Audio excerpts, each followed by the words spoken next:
Episode 2 of The Last of Us. Season 2, titled Through the Valley, is one of the most emotionally grueling and narratively significant episodes in the series so far. It's an hour of television that not only shocks, but reshapes the very soul of this story. Welcome back to your nerdy show. I'm your host, Spoiler Master. Before we dive in, this video contains major spoilers for The Last of Us Season 2, Episode 2. And if you've played The Last of Us Part 2, you already know what's coming. But if you haven't, brace yourself. We're talking about one of the most brutal, gut-wrenching moments in television this year. This episode isn't just a turning point, it's the moment that changes everything. So if you're still catching up or want to experience this moment firsthand, consider this your final warning. Still here? All right, let's talk about how The Last of Us just ripped our hearts out, rewrote the rules, and reminded us that in this world, nobody is safe.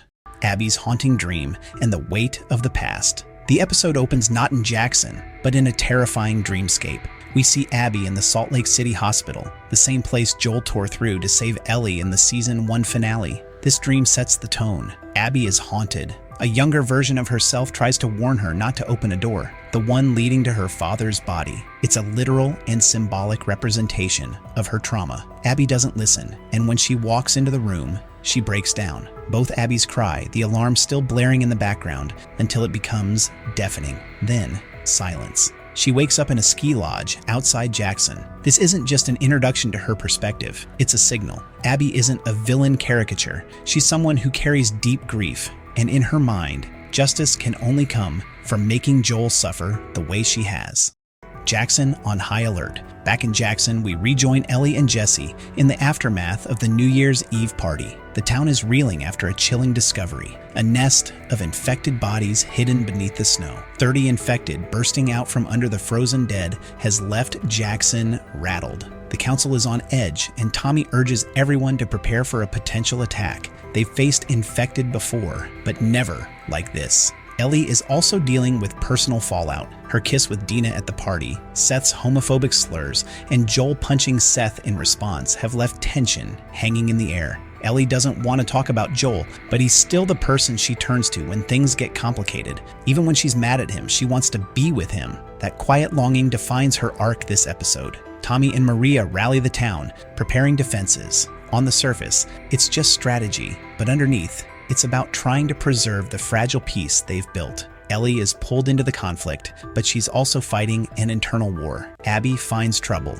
and Joel, meanwhile, Abby ventures into the snowy wilderness alone. She spots two riders, Joel and Dina. She follows them from a distance, and in a brilliant sequence of rising dread, the ground collapses beneath her. Buried beneath the snow are dozens of frozen infected. When they begin clawing their way out, Abby is nearly overtaken. She fights through the snow, cornered, desperate, and is ultimately saved by Joel. The irony is heartbreaking. The man she's hunted for 5 years is the one who saves her life. Joel, Dina, and Abby escape the horde and shelter in a nearby lodge. Joel doesn't recognize her. Abby is polite, even friendly, and offers them sanctuary with her group, who happen to be staying nearby. Joel agrees, unaware he's walking into a trap.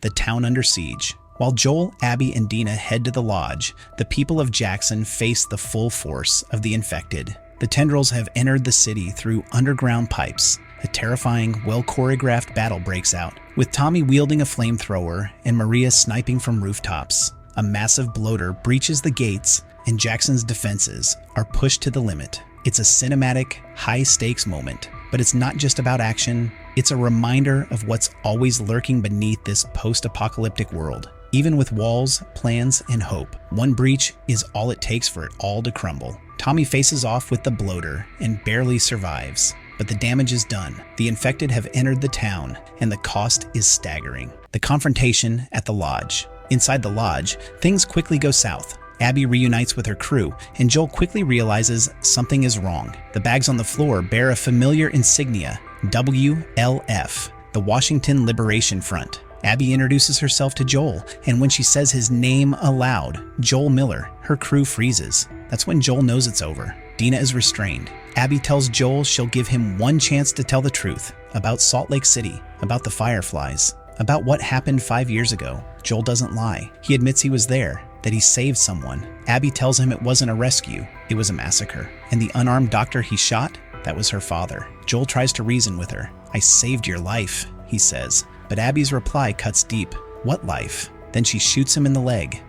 The torture and death of Joel Miller. Abby doesn't want a quick death for Joel. She wants him to feel it. She tourniquets his leg so he won't bleed out too fast. She tells him exactly who her father was, that she was 19 when she saw his body, the same age Ellie is now. She tells him this isn't revenge, it's justice. Joel doesn't beg, he just tells her to get it over with, but Abby isn't done. She picks up a golf club and tells him he doesn't get to rush this. She swings, over and over. Ellie finds horse tracks and follows them to the resort. She arrives just in time to hear the screaming and thudding. She storms in and sees Joel, barely alive, battered and bleeding. Ellie tries to fight, but the group overpowers her. She screams for Joel to get up, but he can't. He lifts a finger. That's all he can do. And then Abby delivers the final blow, stabbing Joel in the neck with the broken club. The scene doesn't cut away. We see Joel's face. We see Ellie scream, crawl toward him, cradle his head, and weep.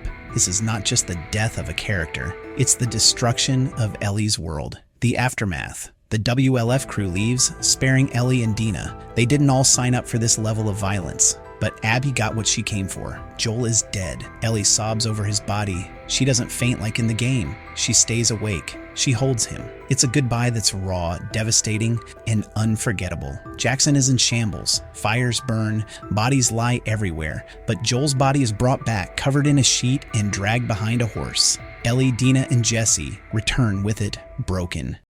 Why Abby did it. What it means for Ellie. Abby's motive is clear. Joel killed her father in cold blood while destroying the Fireflies. In her eyes, Joel didn't just take her dad. He ended the hope for a cure. She let the wound fester for 5 years, and now she believes she's brought balance to her world. She didn't kill Dina or Ellie. That wasn't about mercy. It was about focus. This was about Joel, nothing else. This moment will define Ellie's future. Joel wasn't just a protector. He was a father figure. He was her moral compass, even if it was broken. Now, she's adrift. She has Jesse, Tommy, Maria, and Dina. But grief has a way of isolating people. Ellie doesn't just want revenge, she needs it. And that's where her journey is headed next. Where Abby is going, will Ellie follow? After the killing, Abby and her team return to Seattle, where they're part of the WLF. The organization is at war with a religious cult called the Seraphites. That will be the next stage of Abby's arc, facing the consequences of her choices and surviving a different kind of conflict.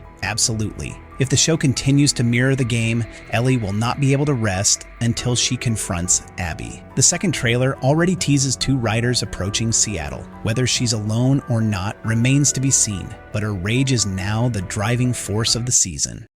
Our nerdy thoughts, The Last of Us. Season 2, Episode 2 is the point of no return. Joel is gone, Abby has had her revenge, and Ellie is now fueled by the same darkness that consumed Abby. This isn't just a revenge story, it's a cycle, one that's violent, painful, and entirely human. This episode pulled no punches. It didn't shy away from the brutality, and in doing so, it raised the stakes for everything that comes next. The loss of Joel isn't just a tragedy, it's a catalyst. In the world of The Last of Us, will never be the same. Joel Miller is gone, and with him, any illusion that this world still holds space for happy endings. The Last of Us. Season 2 just took its boldest step yet, and there's no turning back. This episode wasn't just about loss. It was about the price of choices, the echoes of the past, and the fire of revenge that now burns inside Ellie. And as we move forward, the question isn't just what will she do, it's who will she become. Let me know in the comments. Did the show handle Joel's death the way you expected? Do you understand Abby's perspective, or are you ready to follow Ellie straight into revenge? If you're still emotionally recovering, trust me, you're not alone. Don't forget to like, subscribe, and hit that notification bell so you don't miss next week's breakdown. Until then, stay safe out there, and remember, endure and survive.